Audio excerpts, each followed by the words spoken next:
Afternoon दोस्तों। आज के static GK with current affairs में दोस्तों आप लोगों का स्वागत है। दोस्तों कल दोस्तों लाइव के नहीं होने के कारण दोस्तों हम लोग अपना रिकॉर्ड नहीं कर पाए थे, तो आइए देखते हैं कि आज का करंट अफेयर्स में क्या क्या है दोस्तों। ठीक है दोस्तों, पहला है एनडीबी। ठीक है दोस्तों, स्टैटिक जीके में आज का पॉइंट है एनडीबी। एनडीबी की दोस्तों फुल फॉर्म होती है, फुल फॉर्म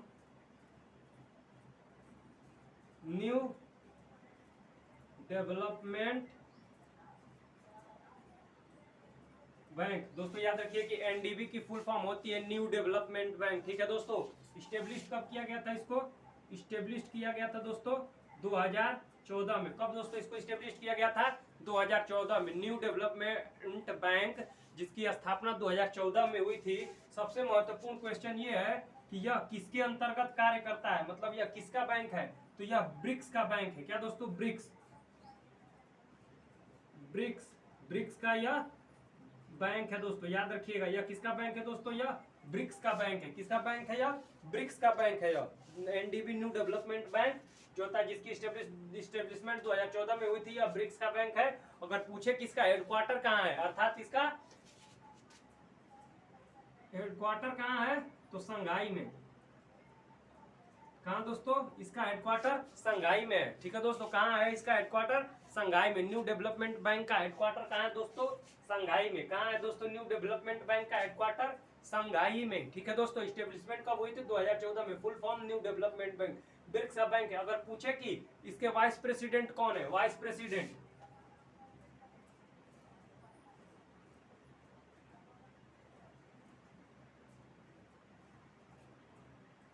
अनिल किशोरी।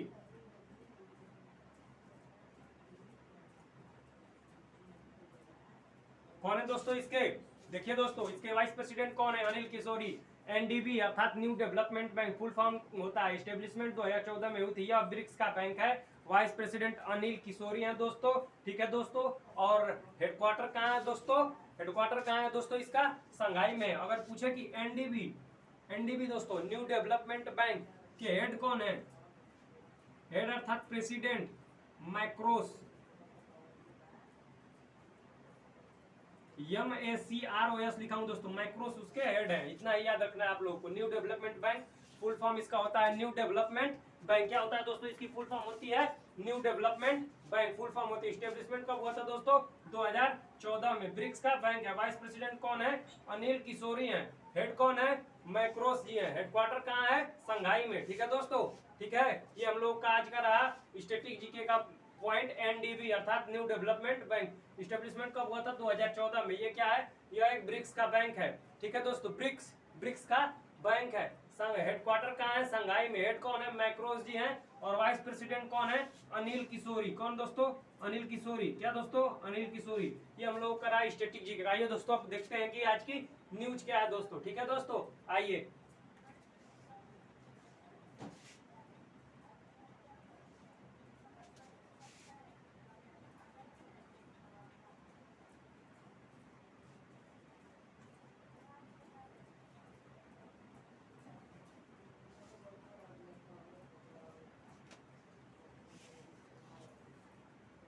आज की पहली न्यूज है दोस्तों की देवा सहायम पिल्लई। ठीक है दोस्तों, देवा सहायम पिल्लई न्यूज में क्यों है? देखिए दोस्तों, देवा सहायम पिल्लई।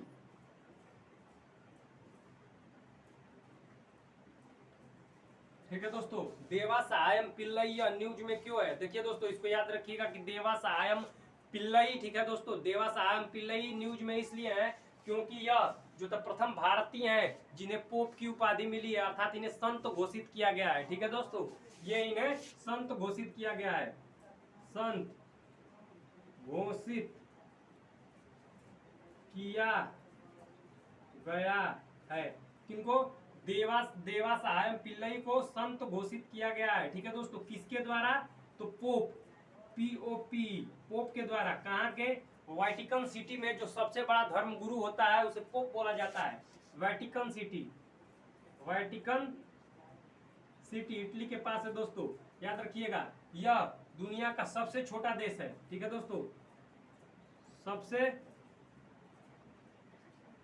छोटा कंट्री है। ठीक है दोस्तों, अगर पूछेगा कि कौन सा ऐसा कंट्री है जहाँ की न जनसंख्या बढ़ती है और न घटती है, तो वेटिकन सिटी, वेटिकन सिटी की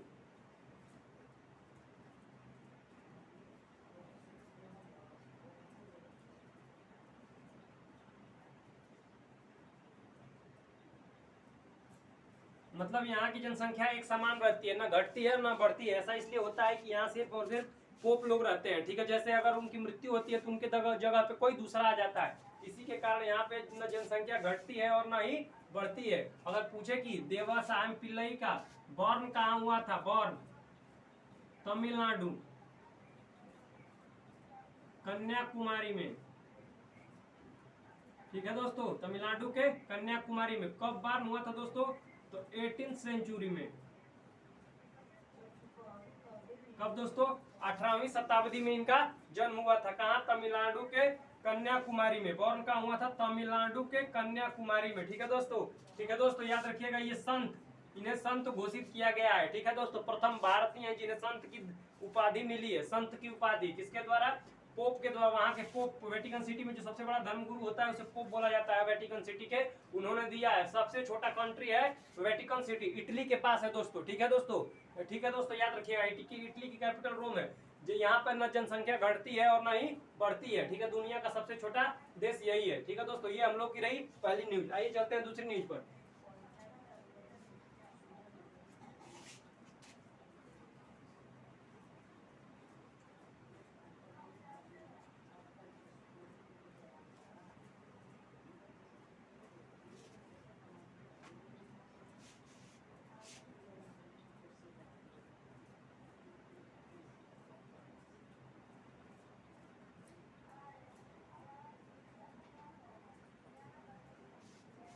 देखिए दोस्तों, आपसे पूछेगा कि स्काई ब्रिज 721 क्या है। ठीक है दोस्तों, ये याद रखिएगा, ये दुनिया का सबसे लंबा सस्पेंशन फुट ब्रिज है। ठीक है दोस्तों,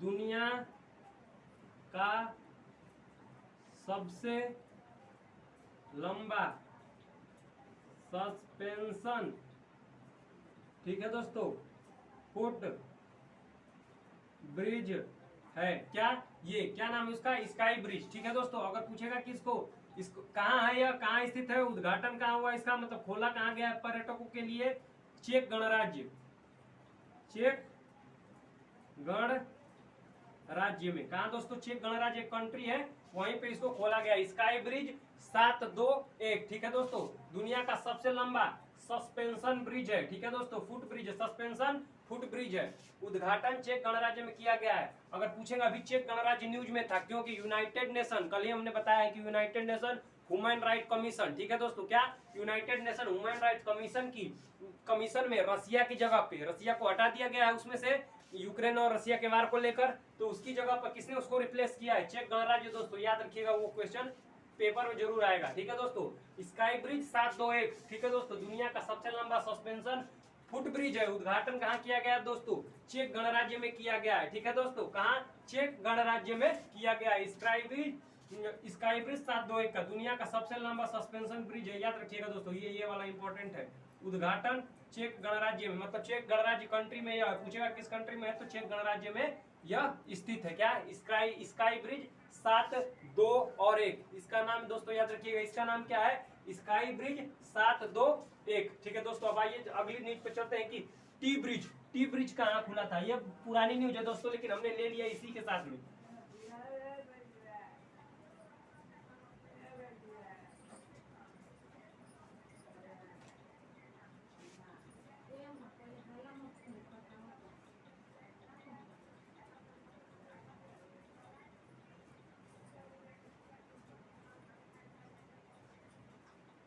देखिए दोस्तों, ये पुरानी न्यूज है लेकिन हमने ले लिया क्योंकि ये भी क्वेश्चन पूछेगा। टी ब्रिज कहाँ खुला है दोस्तों, कहाँ, उड़ीसा में। कहाँ दोस्तों, उड़ीसा में। टी ब्रिज कहाँ खुला है दोस्तों, उड़ीसा में। टी ब्रिज पूछेगा कि टी ब्रिज कहाँ स्थित है, तो उड़ीसा में। ठीक है दोस्तों, कहाँ है, उड़ीसा में। उड़ीसा से रिलेटेड अभी जो होता है करंट न्यूज, आसानी चक्रवात यहीं पे आया था, आसानी चक्रवात अर्थात तूफान यहीं पे आया था ना। हाँ, आसानी तूफान यहीं पे आया था। पूछेगा कि आसानी तूफान किस सागर में आया था, तो बे ऑफ बंगाल में आया था, बे ऑफ बंगाल में। कहा दोस्तों? बे ऑफ बंगाल, बंगाल की खाड़ी में आया था। कौन? आसानी चक्रवात। आसानी नाम किसने दिया दोस्तों? याद रखिएगा, आसानी नेम किसने दिया? किसने दिया? श्रीलंका ने। श्रीलंका ने क्या? श्रीलंका ने आसानी नाम दिया था। चक्रवात का आसानी नाम श्रीलंका ने दिया था। अगर पूछे कि आसानी का अर्थ क्या होता है, ठीक है दोस्तों, अगर पूछे कि आसानी का अर्थ क्या होता है, तो इसका अर्थ होता है क्रोध, गुस्सा, एंगर। ठीक है दोस्तों, क्रोध इसका होता है। ठीक है, उड़ीसा। देखिए दोस्तों, उड़ीसा में महानदी है। उड़ीसा में दोस्तों महानदी है, महानदी है, महानदी है। ठीक है दोस्तों, और इसी पर हीराकुंड डैम है। कहाँ है? उड़ीसा में हीराकुंड बांध, हीराकुंड डैम। याद रखिएगा दोस्तों, हीराकुंड डैम उड़ीसा में ही है। ठीक है दोस्तों, याद रखिएगा। आसानी चक्रवात तूफान आया था बे ऑफ बंगाल में, नेम श्रीलंका ने दिया था। इसका अर्थ होता है, आसानी का अर्थ होता है क्रोध। ठीक है दोस्तों, उड़ीसा। उड़ीसा का ओल्ड नेम क्या है? कलिंग। क्या है दोस्तों? उड़ीसा का ओल्ड नेम कलिंग। ठीक है दोस्तों, कलिंग वार कब हुआ था? 261 ईसा पूर्व में, बीसी में। बीसी में मतलब बिफोर क्राइस्ट, मतलब क्राइस्ट मतलब जीसस के जन्म से पहले की यह घटना है। ठीक है दोस्तों, ठीक है दोस्तों, कलिंग 261 ईस्वी में। कारण क्या था दोस्तों? कारण हाथी। याद रखिएगा दोस्तों, कारण हाथी थी। क्या था? हाथी के कारण यह युद्ध हुआ था। इस युद्ध में अशोक ने व्यापक नरसंहार किया था, मतलब सिर्फ मारा था, इतने लोगों को मारा था, यहाँ तक कि बच्चों और तो सबको मार डाला था। उसके बाद इसी युद्ध के बाद अशोक का मन परिवर्तित हो गया और उसने क्या हुआ? बौद्ध धर्म अपना लिया। ठीक है दोस्तों, याद रखिएगा। ठीक है दोस्तों, उड़ीसा महानदी, महानदी पर हीराकुंड में। उड़ीसा चक्रवात तूफान बे ऑफ बंगाल में, नेम जो होता है किसने दिया? श्रीलंका ने। अर्थ क्या होता है? क्रोध। ओल्ड नेम क्या है? कलिंग। कलिंग का युद्ध 261 ईसा पूर्व में हुआ था। कारण क्या था दोस्तों? हाथी। ठीक है दोस्तों, उड़ीसा में ही दोस्तों, याद रखिएगा, उड़ीसा में ही क्या है? कोणार्क का सूर्य मंदिर है दोस्तों। याद रखिएगा, उड़ीसा में ही कोणार्क का सूर्य मंदिर है।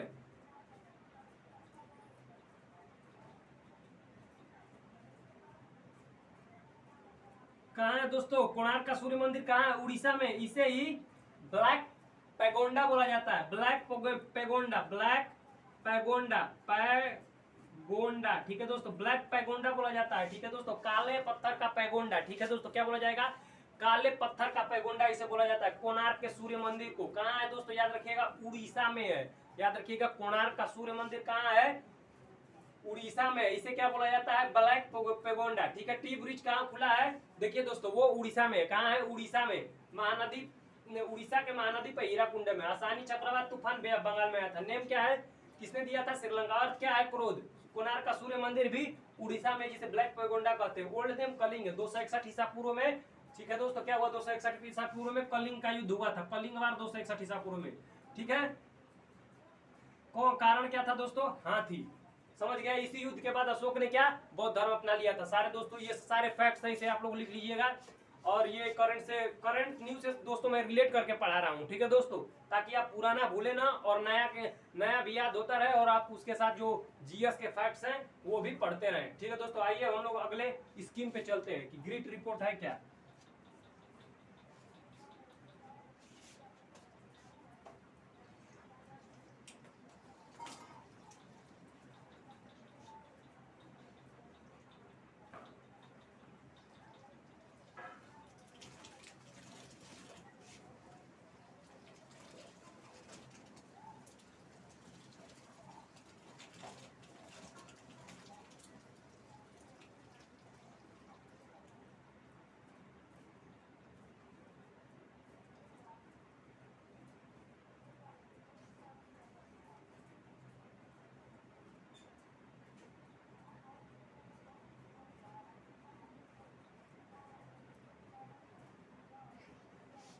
देखिए दोस्तों, याद रखिएगा दोस्तों, GRE दोस्तों ऐसे ही है। ए बड़ा है फिर टी छोटा है। ग्रिट रिपोर्ट है क्या? ठीक है दोस्तों, आइए देखते हैं कि ग्रिट रिपोर्ट है क्या। ग्रिट फुल फॉर्म इसका याद रखिएगा दोस्तों, फुल फॉर्म। ठीक है दोस्तों, इसका फुल फॉर्म है, ठीक है दोस्तों, इसका फुल फॉर्म है ग्लोबल रिपोर्ट। ठीक है, ग्लोबल, RE से रिपोर्ट, ए से असिस्टिव, सी से टेक्नोलॉजी। ठीक है दोस्तों, ग्लोबल रिपोर्ट असिस्टिव टेक्नोलॉजी। ठीक है दोस्तों, global report assistive, global report assistive technology इसका फुल फॉर्म है, असिस्टिव टेक्नोलॉजी इसका फुल फॉर्म है। बोले आपसे पूछेगा दोस्तों कि इसको लॉन्च किसने करा है, ठीक है दोस्त, मतलब इसको किसके द्वारा लॉन्च किया गया है, लॉन्च किसने करा है, लॉन्च बाई किसके द्वारा इसको लॉन्च किया गया है दोस्तों।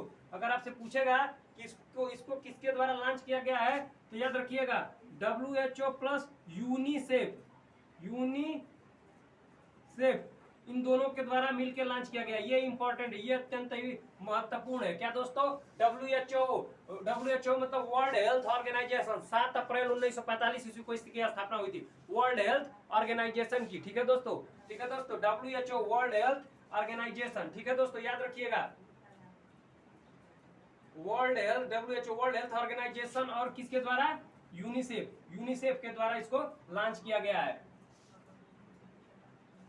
वर्ल्ड हेल्थ ऑर्गेनाइजेशन, इन दोनों के द्वारा इसको लॉन्च किया गया है।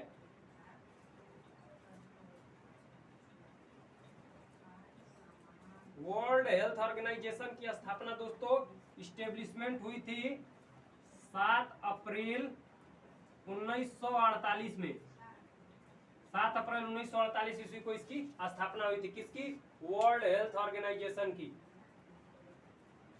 अब हम दोस्तों अपने अगले न्यूज पे चलते हैं कि रामगढ़ विषधारी टाइगर रिजर्व, क्या दोस्तों, रामगढ़ विषधारी टाइगर रिजर्व क्या है, ठीक है दोस्तों, Ramgarh Vishdhari tiger reserve.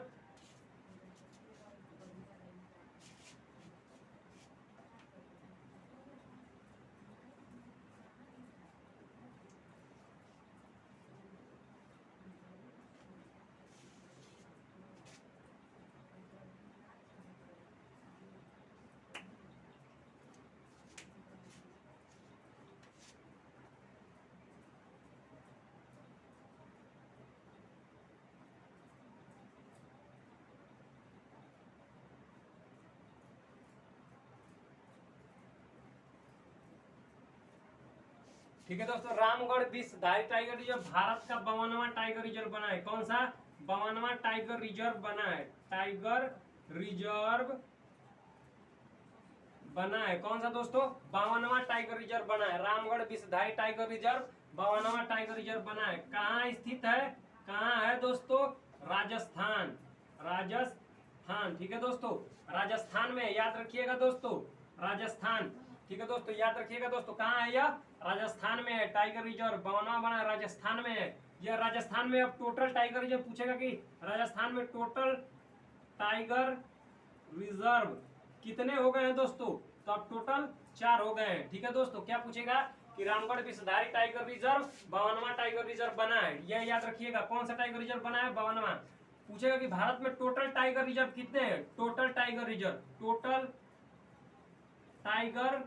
Reserve कितने हैं, 53। 53वां कौन था, गुरु घासीदास टाइगर रिजर्व, याद रखिए दोस्तों, गुरु घासीदास टाइगर रिजर्व कहाँ है, छत्तीसगढ़ में, कहाँ दोस्तों, छत्तीसगढ़ में, याद रखिएगा दोस्तों, छत्तीसगढ़ में है गुरु घासीदास टाइगर रिजर्व, 53वां टाइगर रिजर्व है, और यह कहाँ स्थित है, छत्तीसगढ़ में। याद रखिएगा दोस्तों, अभी लेटेस्ट में कैमूर टाइगर रिजर्व जिसपे अभी काम चल रहा है, अगर वो बन जाता है तो वो 54वां टाइगर रिजर्व हो जाएगा, जो कि बिहार में स्थित है। कौन सा दोस्तों, कैमूर टाइगर रिजर्व अभी नहीं बना है दोस्तों, अभी 53 ही है कैमूर टाइगर रिजर्व, अभी इस पे काम चल रहा है। अगर यह बन के तैयार हो गया तो 54th नंबर का बन जाएगा, लेकिन अभी इस पे काम चल रहा है। अभी पूछेगा कि अभी तक कितने हैं, अभी 53 ही है, अभी इस पे काम चल रहा है।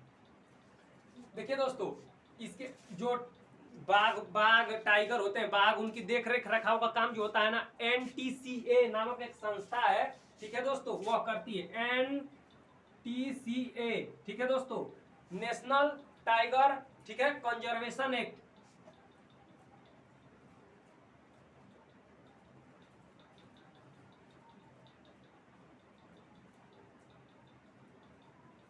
ठीक है दोस्तों, ठीक है, नेशनल टाइगर कंजर्वेशन अथॉरिटी दोस्तों, authority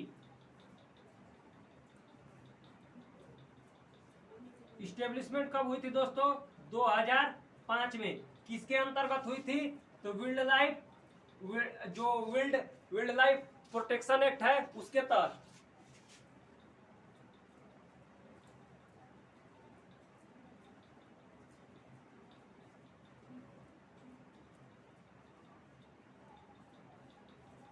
wild life protection act 1972 में जो आया था वो इसके अंतर्गत कार्य करती है। National tiger conservation authority established 2005 में हुआ था। ये याद रखिए, ये फैक्चुअल क्वेश्चन है दोस्तों। वाइल्ड लाइफ प्रोटेक्शन एक्ट 1972 ईस्वी में आया था। यूपीएससी के क्वेश्चन में ये सब पूछेगा कि यह किसके अंतर्गत कार्य करती है और ये जो वाइल्ड लाइफ प्रोटेक्शन एक्ट है उसकी स्थापना कब हुई थी दोस्तों। ठीक है दोस्तों, ये रहा हम लोग का रामगढ़ विषधारी टाइगर रिजर्व, जो कि 52वां टाइगर रिजर्व बना है दोस्तों। कौन सा टाइगर रिजर्व बना है? 52वां।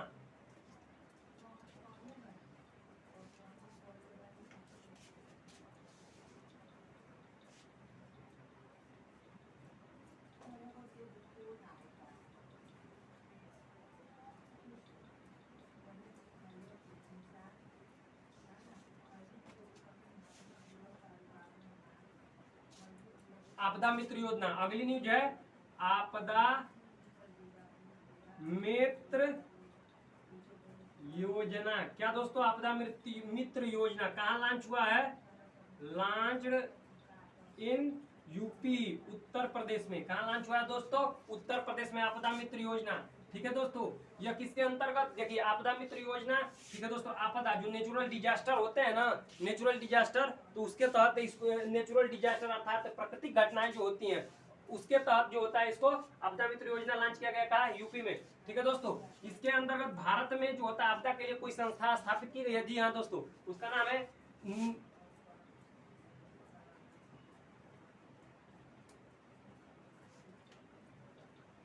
National disaster management act. ठीक है दोस्तों, एनडीएमए। क्या दोस्तों इसका फुल फॉर्म क्या है? नेशनल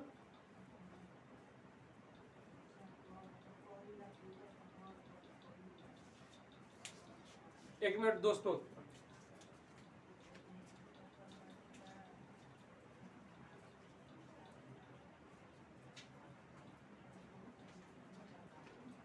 क्या दोस्तों इसकी फुल फॉर्म क्या है? इसकी फुल फॉर्म है नेशनल डिजास्टर मैनेजमेंट एक्ट। ठीक है दोस्तों, नेशनल डिजास्टर मैनेजमेंट एक्ट के तहत क्योंकि स्टेब्लिश कब हुआ था दोस्तों? 2005 में। इसके हेड कौन होते हैं दोस्तों? हेड सदैव पीएम होते हैं, अर्थात मोदी जी समय हेड है। सदैव इसका हेड कौन होता है? पीएम अर्थात प्राइम मिनिस्टर, प्रधानमंत्री। ठीक है दोस्तों, कौन होता है? प्रधानमंत्री। स्टेब्लिश कब हुआ था दोस्तों? 2005 में। हेड कौन है? पीएम इसके हेड होते हैं। ठीक है, यूपी से रिलेटेड देखिए दोस्तों, यूपी में विधानसभा सीटें कितनी है? विधानसभा सीटें कितनी है दोस्तों? 403। एक एंग्लो इंडियन है जो कि अब हट चुका है। ठीक है दोस्तों, याद रखिएगा, एक एंग्लो इंडियन को मैं छोड़ दे रहा हूं। ठीक है दोस्तों, आप देखिए यूपी के सीएम कौन है? योगी जी। यूपी के गवर्नर कौन है? गवर्नर आनंदीबेन पटेल। कौन है दोस्तों? आनंदीबेन पटेल। आपदा मित्र योजना कहाँ लॉन्च हुआ है? यूपी में। ठीक है, यूपी में। ठीक है दोस्तों, अगर पूछेगा कि आपदा के लिए कोई जो होता है अथॉरिटी या फिर एक्ट बना है, जी हाँ, national disaster management act establish 2005 में। हेड कौन है? पीएम। विधानसभा में 403। सीएम योगी जी हैं, गवर्नर आनंदीबेन पटेल। ठीक है, 2020 में यूपी के पीलीभीत टाइगर रिजर्व को T/2 अवार्ड मिला था। पीलीभीत टाइगर रिजर्व, ठीक है, T/2 अवार्ड मिला था। T/2 अवार्ड मिला था कब? 2020 में। 2021 में किसी को नहीं मिला। 2022 वाला किसे मिला है? 2022 वाला सत्यमंगलम टाइगर रिजर्व को। सत्यमंगलम टाइगर रिजर्व को। वो कहाँ है दोस्तों? यह तमिलनाडु में। तमिलनाडु में। ठीक है दोस्तों, याद रखिएगा, सत्यमंगलम टाइगर रिजर्व को 2022 वाला मिला है और पीलीभीत टाइगर रिजर्व को 2020 वाला मिला है। ये इंपॉर्टेंट है दोस्तों। ठीक है दोस्तों, आपदा मित्र योजना कहाँ लॉन्च हुई है दोस्तों? याद रखिएगा, यह यूपी में लॉन्च हुई है। ठीक है दोस्तों, ये रही हम लोगों की करंट अफेयर्स की न्यूज। अब है एलिजाबेथ बोर्न न्यूज में क्यों है?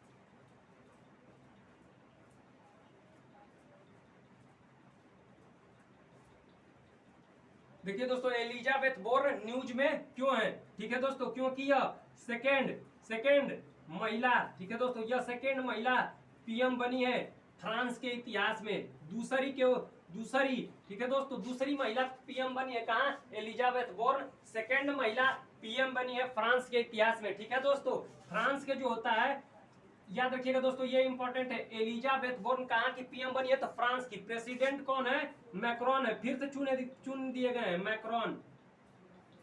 मैक्रोन प्रेसिडेंट है, फिर से चुने गए हैं। लेकिन ये इंपॉर्टेंट है क्योंकि फ्रांस के पूरे इतिहास में, ठीक है दोस्तों, सेकेंड महिला पीएम बनी है। ठीक है दोस्तों, कौन बनी है सेकेंड महिला पीएम, एलिजाबेथ बोर्न। फ्रांस की कैपिटल क्या है दोस्तों, कैपिटल पेरिस।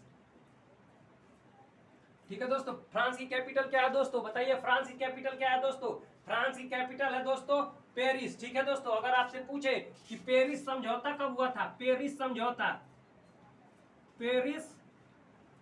समझौता किस कॉप के तहत हुआ था, किस कॉप के तहत हुआ था, कॉन्फ्रेंस ऑफ पार्टी। कॉप का मतलब होता है कॉप 21 के तहत, कॉप 21, कॉप मतलब कॉन्फ्रेंस ऑफ पार्टी, 21 मतलब 21वीं बैठक में हुई रही, कॉप 21 के तहत हुआ था दोस्तों। पर्पज क्या था दोस्तों, पर्पज जो तापमान बढ़ रहा है ना, ग्लोबल वार्मिंग को रोकना, वैश्विक तापमान को बढ़ते हुए वैश्विक तापमान को नियंत्रित करना, वैश्विक तापमान को नियंत्रित करना। क्या दोस्तों, वैश्विक तापमान को नियंत्रित करना COP 21 का जो होता है वह उद्देश्य था। अब पूछेगा कि COP 27 कब होने वाला है, COP 27 कहाँ होने वाला है, COP 27 कॉन्फ्रेंस ऑफ पार्टी 27 मिस्र में, मिस्र दोस्तों अर्थात इजिप्ट। ठीक है दोस्तों, इजिप्ट में होने वाला है COP 27। ठीक है दोस्तों, फ्रांस कैपिटल पेरिस, किस नदी पर है, सीन नदी पर है, कौन, पेरिस। ठीक है दोस्तों, फ्रांस में अभी कान फेस्टिवल हुआ है, कान फिल्म फेस्टिवल हुआ है फ्रांस में। ठीक है दोस्तों, या कान फिल्म फेस्टिवल हुआ है ना फ्रांस में दोस्तों। पहली बार जो होता है ज्यूरी मेंबर कौन बनी है, पहली बार ज्यूरी मेंबर कौन बनी है, प्रथम भारतीय दीपिका पादुकोण। याद रखिएगा दोस्तों, फ्रांस में जो कान फेस्टिवल हुआ है, कान एक जगह है, वहां पे जो ज्यूरी मेंबर के रूप में दीपिका पादुकोण को भी चुना गया है। ठीक है दोस्तों, एलिजाबेथ बोर्न कौन है, तो फ्रांस की पीएम बनी है, सेकंड मात्र पीएम बनी है अभी तक के इतिहास में। ठीक है दोस्तों, प्रेसिडेंट कौन है, मैक्रोन जी है। ठीक है, अगर पूछेगा कि किस पार्टी से थी, तो लेबर पार्टी से, लेकिन ये नहीं पूछेगा, अगर पूछ लेता है तो लेबर पार्टी से। कैपिटल क्या है, पेरिस समझौता COP 21 में, पर्पज वैश्विक तापमान को नियंत्रित करना। COP 27 कहाँ होगा, मिस्र में, इजिप्ट में। ठीक है दोस्तों, ये हम लोग की रही। ठीक है दोस्तों, ये रही अगली करंट न्यूज। अब हम लोग अपने अगले करंट न्यूज पर आते हैं। ठीक है दोस्तों, उबर कप,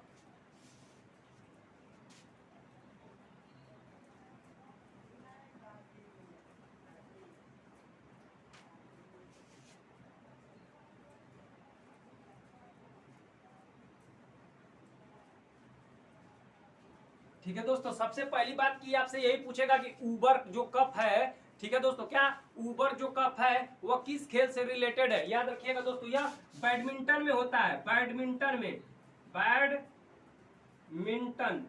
में होता है, लेकिन उबर कप बैडमिंटन में होता है। अब इसमें और दिमाग लगा देता है एग्जामिनर, पूछता है कि बैडमिंटन में तो होता है, लेकिन यह मेल की कैटेगरी में होता है कि फीमेल की कैटेगरी में। याद रखिएगा दोस्तों, यह फीमेल की कैटेगरी में होता है, फीमेल।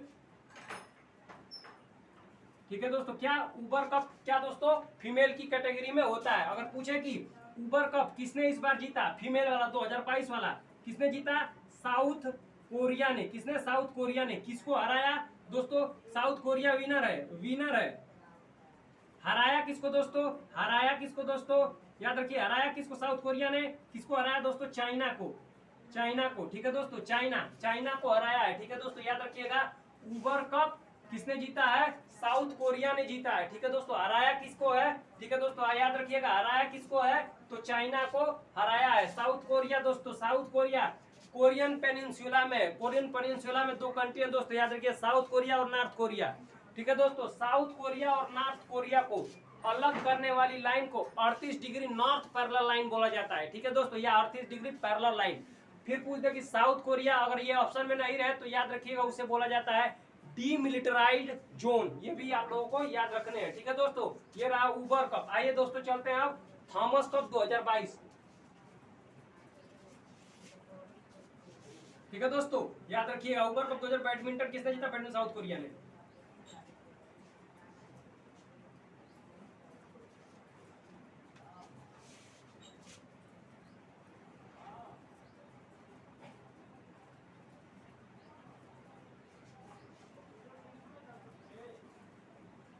दोस्तों ये इस पे 3-4 स्टार लगा लेने हैं, ये तो क्वेश्चन आना तय है।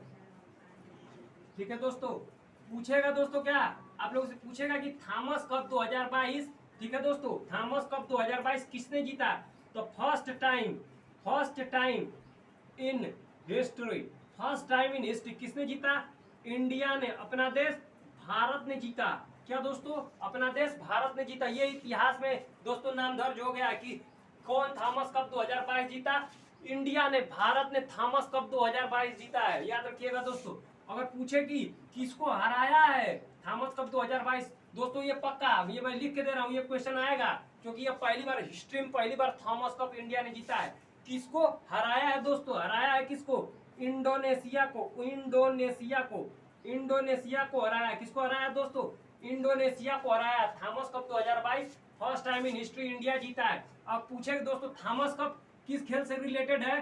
बैडमिंटन। ये किस कैटेगरी में होता है? मेन। ये आदमी की कैटेगरी में होता है, ऊबर कप महिलाओं की कैटेगरी में होता है। दोस्तों ये पूछता है, 100% पूछता है कि थॉमस कप किस कैटेगरी में, किस जो होता है ना कि यह महिलाओं से रिलेटेड है या पुरुष से रिलेटेड है। आपको याद रखना होगा ये मेन से रिलेटेड है। ठीक है दोस्तों, और किसने जीता? ये तो पक्का छपेगा कि फर्स्ट टाइम इंडिया जीता है हिस्ट्री में। ठीक है दोस्तों, इंडोनेशिया को हरा के थॉमस कप 2022। ठीक है दोस्तों, और इंडिया की जीत में मुख्य भूमिका निभाई है श्रीकांत ने, लक्ष्य सेन ने। दोस्तों ये सब मुख्य भूमिका निभाने वाले रहे। थॉमस कप 2022 जीतने का श्रेय इस बार इंडिया को मिला है। ठीक है दोस्तों, सबसे ज्यादा जीता कौन है? 14 बार यही जीता इंडोनेशिया। सबसे मैक्स किसने जीता है? इंडोनेशिया 14 बार का चैंपियन है दोस्तों, मतलब 14 टाइम चैंपियन को हराया है। किसने? भारत ने। याद रखिएगा, ये भी इंपॉर्टेंट है क्वेश्चन है, बैडमिंटन मेन से रिलेटेड है दोस्तों। अब आइए हम लोग अपनी अगली खेल की न्यूज की तरफ चलते हैं, एशियन फुटबॉल कप 2023।